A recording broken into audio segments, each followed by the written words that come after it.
ప్రజాస్వామ్య గణతంత్ర రాజ్యంగా పిలవడం ప్రారంభమైంది. ఇప్పుడే మీరు మేరీ ప్రియాంబుల్ చెప్తే విన్నారు.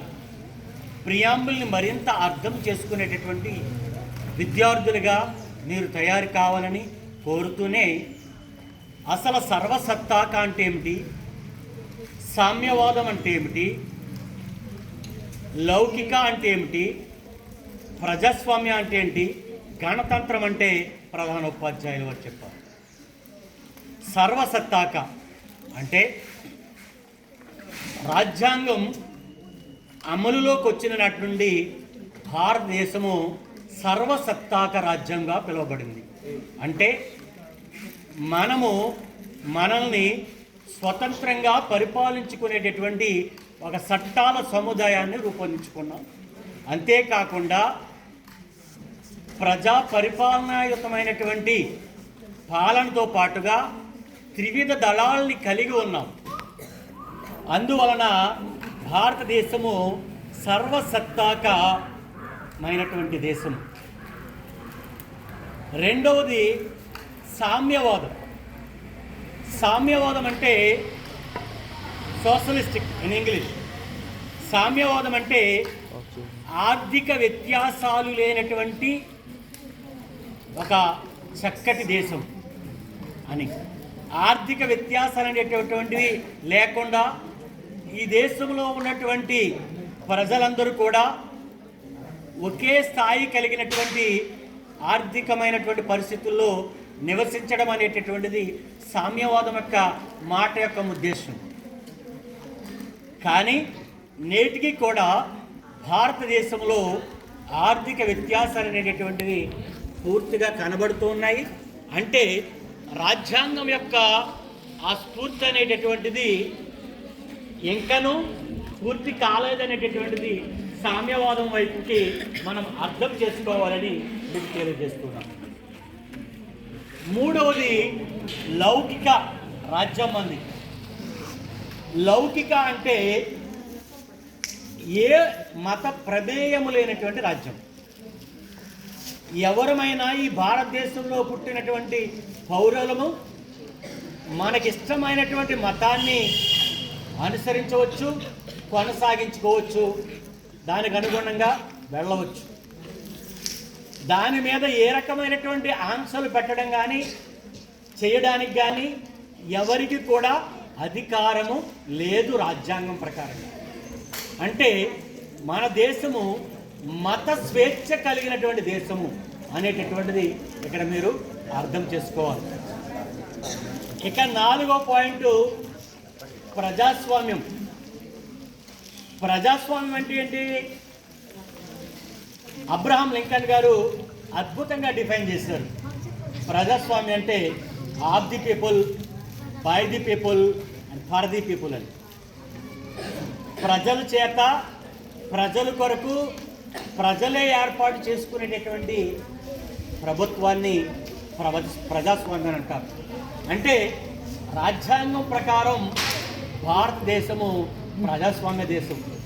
భారతీయ ప్రజలమైనటువంటి మనకు ఎటువంటి ప్రజాప్రతినిధులు కావాలో ఓటు హక్కు ద్వారాగా మనమే ఎంపిక చేసుకుంటాం. మన ప్రతినిధులే మనల్ని పరిపాలిస్తారు. మనకు కావలసినటువంటి కాలానుగుణమైనటువంటి మార్పులకు అనుగుణమైనటువంటి చట్టాలన్నింటినీ కూడా రూపొందించడం, ఒక అద్భుతమైనటువంటి పాలనని చేసేటటువంటి ప్రయత్నం చేయడం అనేటటువంటిది జరుగుతూ ఉంటుంది. ఇది ప్రజాస్వామ్యం అంటే. ప్రజాస్వామ్యము ఎప్పుడు కూడా ఒకే రకంగా ఉండదు. నియంతృత్వం అయితే ఎప్పుడూ ఒకే రకంగా ఉంటుంది. ప్రజాస్వామ్యం అనేటటువంటిది ఇట్ ఇస్ అ ఫ్లెక్సిబుల్, కాలానుగుణంగా తనకు అనుకూలమైనటువంటి చట్టాలను చేసుకుంటూ మారుతూ ఉంటుంది. అందుకే మనది ప్రజాస్వామ్యం అనేటటువంటిది రాజ్యాంగబద్ధంగా ఏర్పడింది. అలాగే గణతంత్రం. గణతంత్రం అంటే ఈ దేశ అధినేత ఏ రకమైనటువంటి వారసత్వంతో రాడు. అంటే ఇంగ్లాండ్ దేశాన్ని మీరు తీసుకున్నట్లయితే ఇంగ్లాండ్ దేశం యొక్క రాజు వారసత్వ ప్రకారంగా దేశ అధ్యక్షుడిగా ఉంటాడు. కానీ మన దేశంలో మనము ఎంపిక చేసుకున్నటువంటి ప్రజాప్రతినిధుల ద్వారా మన రాష్ట్రపతి ఎన్నిక కాబడతారు. ఎన్నిక కాబడి ఆ రకంగా రాష్ట్రపతి అవుతారు. కాబట్టి మనది రిపబ్లిక్గా పేర్కొనడం అనేటువంటి జరిగింది. అంటే ఒక దేశ అధినేత రాష్ట్రపతి ఎన్నిక అనేటటువంటిది జరుగుతుంది. ఇక్కడ వారసత్వంగా రాదు కనుక రిపబ్లిక్ అనేటటువంటి పేరు రావటం అనేటటువంటి జరిగింది. వీటిని మనం చాలా తప్పనిసరిగా విద్యార్థి దశలోనే మీరు అవలంబన చేసుకోవాల్సినటువంటి అవసరం. ఎందుకు మనము స్వతంత్ర దినోత్సవాన్ని జరుపుకోవాలి? ఎందుకు మనము రిపబ్లిక్ డే దినోత్సవాన్ని జరుపుకోవాలి? ఆ రోజులకి ఒక ప్రత్యేకమైనటువంటి ప్రాధాన్యత ఉంది. కాబట్టి ఆ ప్రాధాన్యతని తెలుసుకోవడం ద్వారా ఒక మెరుగైనటువంటి చక్కటి విద్యార్థులుగా మీరు పెరగాలి. కాబట్టి చాలామంది ఇప్పుడు సోషల్ మీడియా వచ్చింది, ఎలక్ట్రానిక్ మీడియా వచ్చింది. ఎలక్ట్రానిక్ మీడియాలో వెళ్ళి డిగ్రీ చదివిన వాళ్ళు కూడా అడుగుతుంటే the father of the nation Mahatma Gandhi అనే మాటను చెప్పలేకపోతున్నారు. డాక్టర్ బిఆర్ అంబేద్కర్ ఎవరంటే చెప్పలేకపోతున్నారు. అంటే వాళ్ళు ఏ రకమైనటువంటి చదువులు చదువుకున్నారు?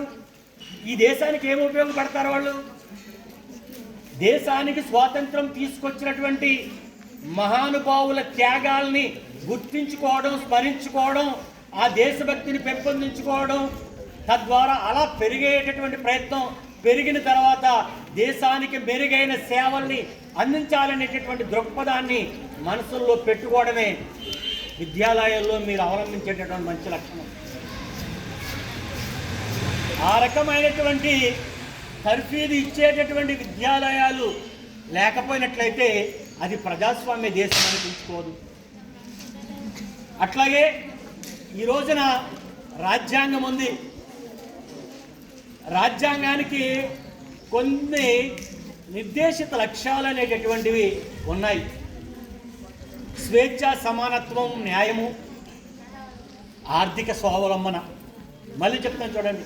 స్వేచ్ఛ, సమానత్వము, న్యాయము, ఆర్థిక స్వావలంబన. ఇవి రాజ్యాంగం నిర్దేశించుకున్నటువంటి లక్ష్యాలు. ఈ లక్ష్యాలు నేటికి కూడా భారతదేశంలో నెరవేర్చబడలేదనేటటువంటిది వాస్తవం. అట్లీస్ట్ మీ జనరేషన్స్ అయినా పైకి ఎదిగిన కొద్దీ వాటినన్నింటినీ కూడా మరింతగా దేశ ప్రజలకి అందేటట్టుగా చేయవలసినటువంటి అవసరం ఉంది. ముఖ్యంగా ఈవేళ స్వేచ్ఛ అనేటటువంటి దాని గురించి చూస్తున్నట్లయితే పెద్ద ఎత్తున కొన్ని వర్గాల పైన దాడులు జరుగుతున్నాయి. ఇది చాలా అన్యాయమైనటువంటిది. అతి ముఖ్యంగా ఈ మధ్యకాలంలో స్త్రీలపైన, స్త్రీ స్వేచ్ఛ పైన దాడు జరుగుతోంది. దీని అన్నింటినీ కూడా మనం ఖండించవలసినటువంటి, వ్యతిరేకించవలసినటువంటి అవసరం ఉంది.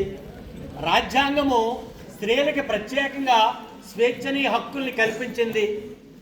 వాటిని కాలరాయడానికి కానీ, భంగం కలిగించడానికి కానీ ఎవరికి కూడా ఇక్కడ హక్కు లేదు. దేశంలో స్త్రీ ఏం తినాలి, ఏ దుస్తులు కట్టుకోవాలి, ఏం మాట్లాడాలి, ఎలా సంచరించాలి అనేటటువంటిది ఎవరు కూడా స్త్రీలకు చెప్పవలసిన అవసరం లేదు.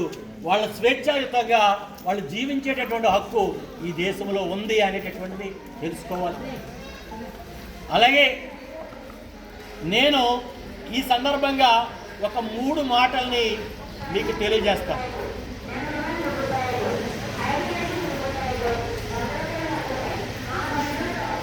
ఈ 3 మాటల్ని మీరు రోజు తీసుకుని వెళ్ళండి.